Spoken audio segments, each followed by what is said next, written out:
Hello, denizens of the internet. I have many YouTube manuscripts in assorted states of completion, but this popped up on my radar and I had to bring it to your attention. I felt that this was symbolic of our fight with the woke infestation of pop culture.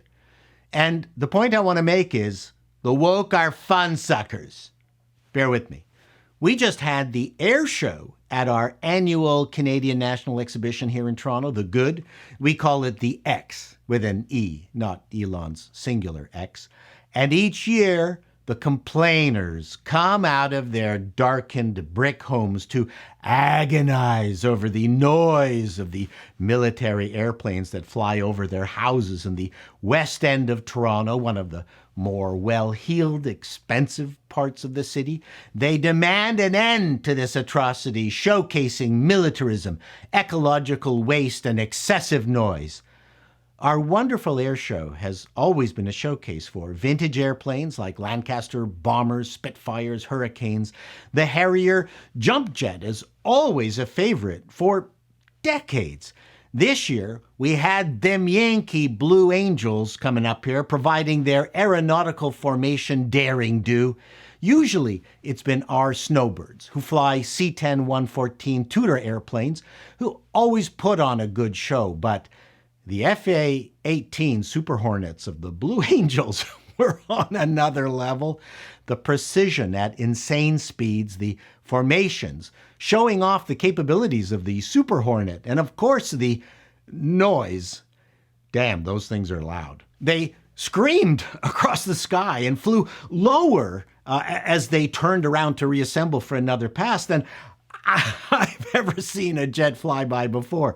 And of course, the tofu-eating, Lululemon legging-wearing, $3,000 Giardini baby stroller-pushing, not-in-my-backyard Toronto leftists came out in full force demanding an end to the 4-day, 1-hour-a-day inconvenience. Now, I'm still a Jane Jacobs Toronto lefty, but not to the hysterical child sterilizing advocates who seem to have taken over the city now.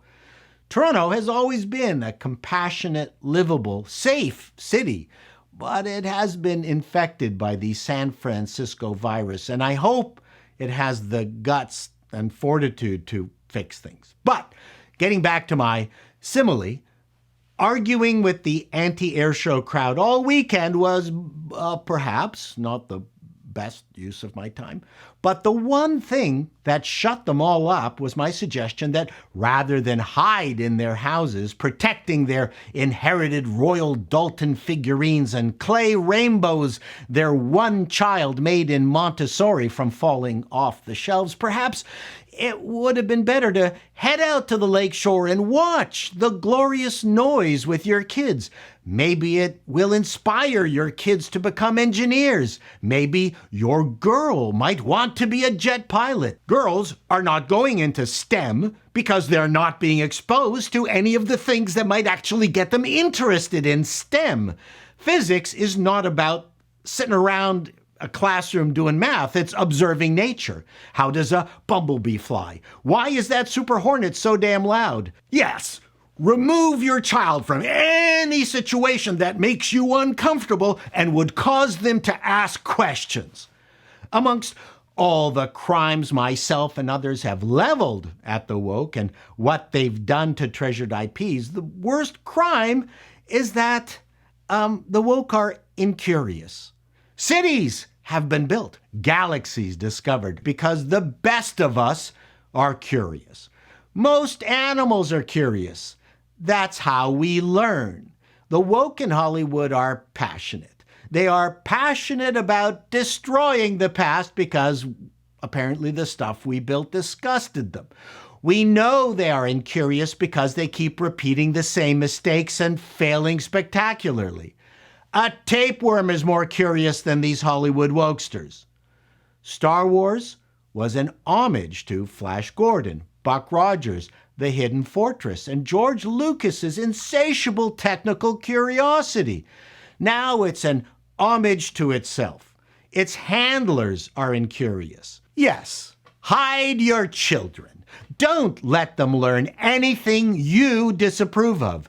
You live your life thinking meat comes on a styrofoam tray, or you've never even been to a soybean farm. Yet, you insist that people with different interests that don't align with yours or inconveniences you for a couple of days must be canceled. And besides, I never hear words of compromise from the captured left. I only hear cancel. We must stop it, end it. Compromise is something you never hear from them because, as we have learned, we must accept their entire catechism or we are excommunicated. J.K. Rowling was and is a devoted feminist and supporter of the LGBT plus community, but the moment she suggested that penises should remain outside of women's spaces, she was unmutualized. And so it is with these fun suckers. And that is why we get the Acolyte and Ahsoka and Blood Origin and Secret Invasion shows. The makers of this trash schedule their sons for puberty blockers the moment they catch him listening to Cher.